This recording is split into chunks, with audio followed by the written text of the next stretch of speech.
Бұл парыз өздеріңізге белгілі Бақара сүресіндегі аятта нақты баяндалған. Аузу биллахи минаш шайтанир раджим. Я айюхаллазина аману.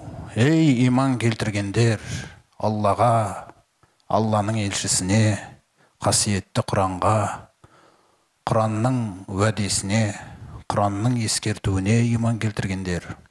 Кутиба алейкумус сияму. Сендерге ораза парыз етіп жазылды. Кама кутиба алаллазина мен qablikum.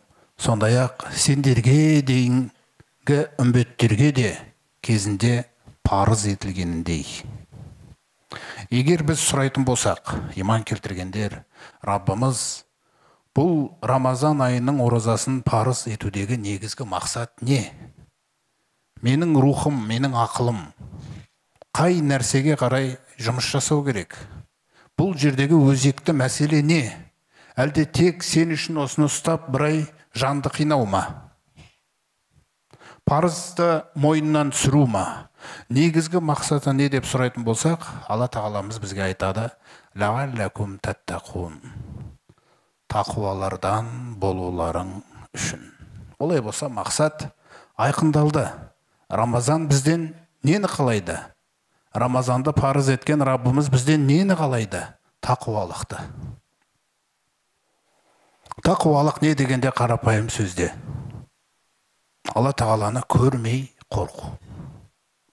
Лияғаламаллаху мән яхофуху билғойби дегендей, мысалы Маида сүресінде Алла тағала білуі үшін оны көрмей кім қорқады екен? Олай болса Рамазан айының оразасында менің негізгі жұмыс жасайтын қасиетім ол тақуалық. Бұл тақуалық жүзеге асу үшін маған Алла тағалаға иман келтіргеннен кейін Алла тағаланың көркем есімдерінің ішіндегі осы тақуалығымды іске асыруымды, осы тақуалыққа жаттығуымды, осы нәрсені бойымда істетілуіне көмектесетін есімдері бар. Ол Алла тағаланың бізге Құранда көп баяндаған есімдері. Мысалы, Самиғун деген есімі. Әс-Самиғ. Қараңыз, бізді қалай тәрбиелейді? Ей құлым, мен күллі нәрсені естимін. Яғни сен сөйлегенде. Алла тағаладан бір сөзіміз құпия бола алмайды. Олай болса Алла тағаланың күллі нәрсені естуші. Естуші деген есімі маған серік болу керек осайда. Өте серік болу керек.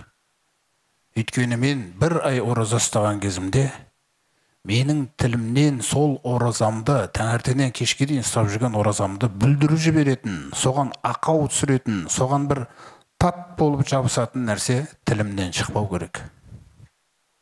Ал бұл тіл, Абдулла ибн Масуд айтқандай, егерде адамның бойында қандай да бір мүшесі ұзақ жылдарға абақтыға тасталуға лайықты болса, ол тіл дейді. Адам өзінің тілімен, Пайғамбарымыз саллаллаху алейхи айтқандай, күллі тұрғызған салиқалы амалдарын құлатуына болады.